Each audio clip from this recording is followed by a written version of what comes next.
This channel does not promote any violent, harmful, or illegal activities. All content provided by this channel is meant for an educational purpose only.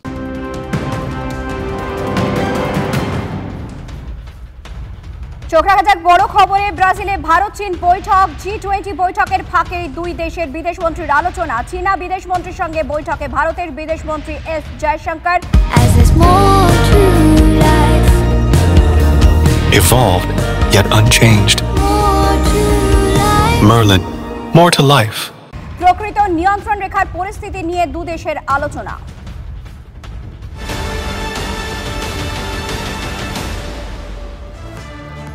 শিক্ষক নিয়োগে দুর্নীতির পর এবার রাজ্যে অধ্যাপকদের পদোন্নতিতেও নাকি দুর্নীতি হয়েছে। রায়গঞ্জ বিশ্ববিদ্যালয়ের ক্যাগ রিপোর্টে উঠে আসছে পাহাড় প্রমাণ দুর্নীতির অভিযোগ। Evolved yet unchanged. Merlin, more to life. কোন সরকারি নিয়মের তোয়াক্কা না করে 12 জন অধ্যাপকের পদোন্নতি হয়েছে বলে অভিযোগ। পদোন্নতির ক্ষেত্রে এপিআই স্কোর শিটের মতো গুরুত্বপূর্ণ এবং অতি আবশ্যক নথি নেই। এমনকি বোর্ডে কোনো সরকারি নমিনি ছাড়াই প্রমোশন দেওয়া হয়েছে, যা সম্পূর্ণ বেআইনি বলে উল্লেখ করা হচ্ছে ক্যাগ রিপোর্টে। দুর্নীতির কথা স্বীকার করে নিয়েছেন উপাচার্য খোদ। টেকনিক্যাল কাজটা দেখেন আইকিউসির একটা বড় ধরনের সমস্যা আমার মনে হয় ছিল। তৎকালীন আইকিউসির ডিরেক্টর ছিলেন KS তেওয়ারি, উনি ডিনও ছিলেন, তা ওনার হাতেই ছিল। এখন কিভাবে কোথায় কি হলো না হলো পুরো বিষয়টা খতিয়ে দেখার জন্য আমরা থার্ড পার্টিকে দিচ্ছি, হ্যান্ড ওভার করছি। তারা সেই সদুত্তর দিলে পরবর্তী পদক্ষেপ আমাদের নিতে সুবিধা হবে। ক্যাগ রিপোর্টেও যদি সেই দুর্নীতির অভিযোগ উঠে আসে তাহলে সুর চড়াবে বিরোধী পক্ষ, এটা খুব স্বাভাবিক। পার্থ চট্টোপাধ্যায় শিক্ষামন্ত্রী থাকাকালীন এই দুর্নীতি বলে অভিযোগ করছে গেরুয়া শিবির, যদিও এর সঙ্গে দলের কোনো যোগাযোগ নেই বলে দাবি শাসক দলের। দেখুন, রায়গঞ্জ বিশ্ববিদ্যালয়ে একসময় পার্থবাবুর যিনি গাইড, তিনি একসময় ওখানে ভাইস চ্যান্সেলর ছিলেন। তার আমলে এবং তার পরবর্তী সময় এবং তার আগের সময় বিভিন্ন ধরনের ইরেগুলারিটিস, অ্যাবনর্মালিটিস সেটা রায়গঞ্জ বিশ্ববিদ্যালয়ে হয়েছে। আমরা আগে থেকেই জানি, যেহেতু আমার বাড়ির পাশে সেহেতু আমি আরো ভালো জানি। এমনকি পিএইচডিও অবৈধভাবে অনেককে পাইয়ে দেওয়া হয়েছে। সেই জন্য নতুন কিছু নয়, ক্যাগ রিপোর্টে এই রাজ্য সরকার মানবেই না। ভিসির উপরে সমস্তটা নির্ভর করে এবং ভিসি যে লিস্ট আপনাদের কাছে দেখলাম, যদি এখানে কোনো বেআইনি কিছু হয়ে থাকে তার সময়, তাহলে তাতে বেশিরভাগ লোককে আমরা দেখছি যারা সিপিএম করতো এবং বিজেপি করতো। তাহলে ভিসি কাদেরকে সাপোর্ট করে এইসব কাজ করেছে এটা পরিষ্কার হয়ে যাচ্ছে।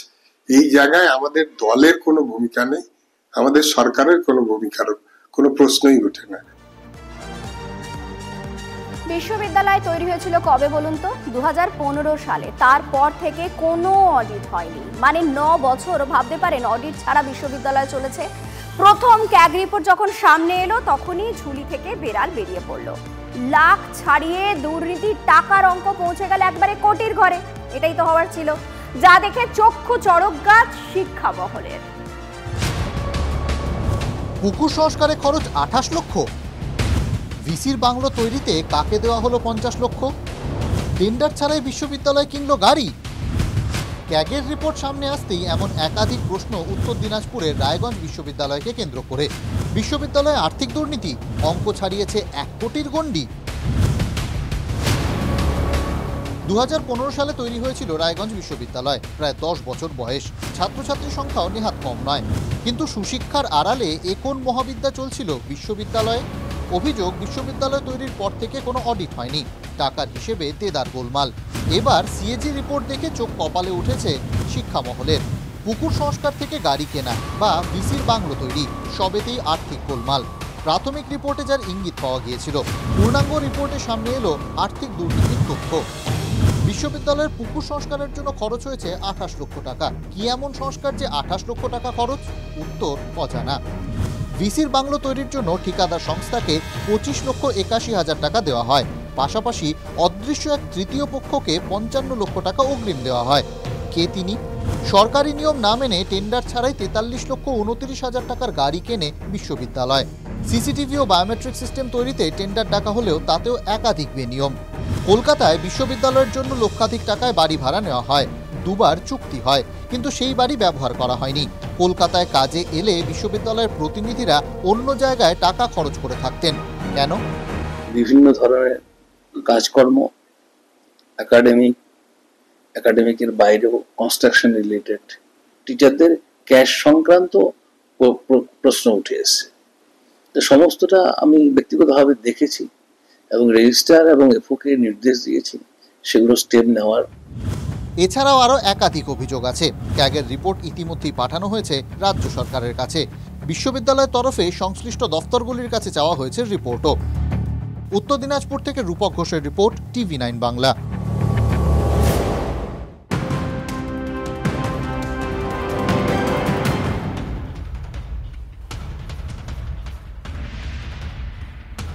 জোটেও প্রবল চাপে মণিপুরের মুখ্যমন্ত্রীর বৈঠক বয়কট। জোটের 18 জন বিধায়কের এক বিধায়কের শুধুমাত্র অনলাইনে উপস্থিতি বীরেন সিংকে মুখ্যমন্ত্রী পদ থেকে সরানোর জোরালো দাবি।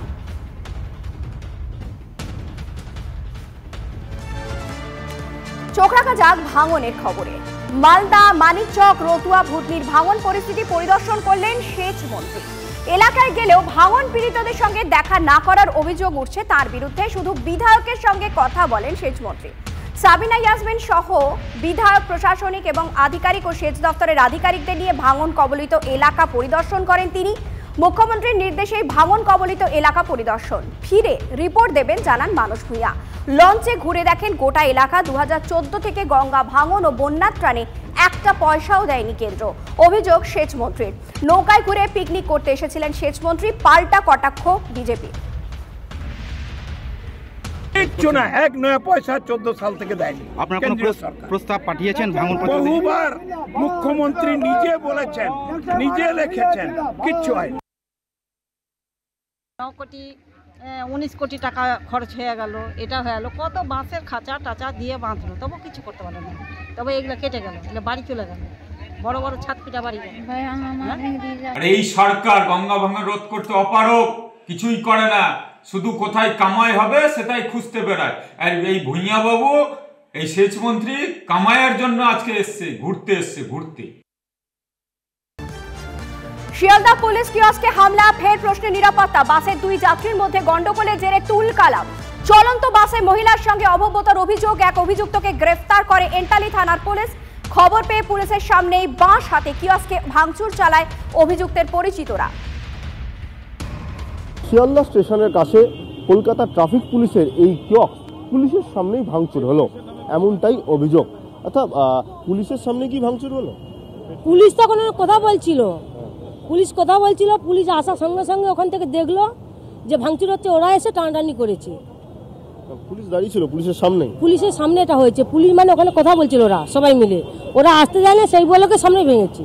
ওরা আসার টাইম দেয়নি, আমি তখন খাবার দিচ্ছিলাম টেবিলের ভিতরে, লোক খাচ্ছে দোকানের ভিতরে। কি দিয়ে ভাঙচুর হলো? হাত দিয়ে, বাঁশ দিয়ে, এরকম করে মেরেছে, এরকম করেই মারছিল। কেন হঠাৎ করে ভাঙচুর করলো কেন? ভেতরে ওদের কেউ ছিল? ভিতরে একজন বসেছিল, একটা লোক বসেছিল, এটা দেখেছি, এছাড়া আমি কিছু জানি। মূলত 2 যাত্রীর মধ্যে গন্ডগোল এবং এক যাত্রী তিনি অভব্য আচরণ করছেন, এই অভিযোগ যখন আসে পুলিশের কাছে, পুলিশ প্রাথমিক তদন্তের জন্য ঠিক এর ভেতরে সেই যাত্রীকে বসানো হয়। সেই যাত্রীর পরিচিত যিনি ছিলেন তিনি হঠাৎ করে বাঁশ নিয়ে চলে আসেন বলে অভিযোগ, এবং তারপর পুলিশের যে কিয়স্ক রয়েছে ট্রাফিক পুলিশের, কলকাতা পুলিশ, সেই কিয়স্ক পুরোপুরি রীতিমতো ভাঙচুর করা হয় এবং সঙ্গে সঙ্গে ঘটনাস্থলে এন্টালি থানার পুলিশ আসে। বিশ্বকর্মা সাউ বলে এক ব্যক্তিকে ইতিমধ্যে গ্রেফতার করেছে এবং কী জন্য ভাঙচুর করা হয়েছে সেটাও জানার চেষ্টা করছে এন্টালি থানার তদন্তকারী আধিকারিকরা। ক্যামেরায় সুদেবের সঙ্গে সুশোভন, TV9 বাংলা। ঘুষ নেওয়ার কত পন্থাই না রয়েছে, কিন্তু এবারে দলের প্যাডে ঘুষ চাওয়া। হুগলির রিশরার একটি চিঠি ঘিরে এখন রীতিমতো শোরগোল। সোশ্যাল মিডিয়ায় ভাইরাল হওয়া ছবিতে দেখা যাচ্ছে তৃণমূল কংগ্রেসের প্যাডে লেখা চিঠিতে ধর্মীয় উৎসবে কাপড় কেনার জন্য টাকা চাওয়া হয়েছে। যদিও TV9 বাংলা এই ছবির সত্যতা যাচাই করেনি। এই চিঠি ঘিরে প্রকাশ্যে তৃণমূলের গোষ্ঠী কাজিয়া।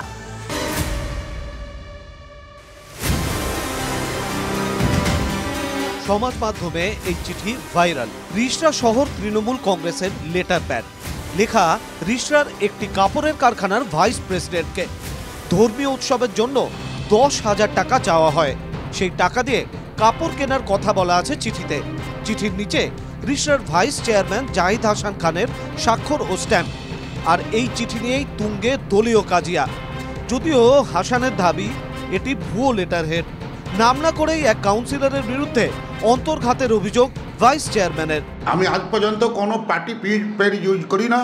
আমাদের যে আমি ভাইস চেয়ারম্যান যে পেডটা আছে, আমি ধরুন কোনো ডোনেশন আমি তুলিই না। আমি যা প্রোগ্রাম করি নিজেভাবে করি, যা পারি আমাদের লোকালিটিটা নিয়েই প্রোগ্রাম করি। নামে দলে আছে, কিন্তু বিজেপির সঙ্গে আর সিপিএম সঙ্গে মিলে ইরিশায় কাজ করছে, টিএমসিকে ক্ষতি করার চেষ্টা করছে। আরামবাগের প্রাক্তন সাংসদ অপরূপা পোদ্দারের স্বামী সাকির আলী 4 নম্বর ওয়ার্ডের তৃণমূল কাউন্সিলর। সাকির সঙ্গে জাহিদ হাসান খানের বিরোধ সর্বজনবিদিত। তাহলে কি সাকিরও নাম না করে জাহিদকে ইঙ্গিত করেন?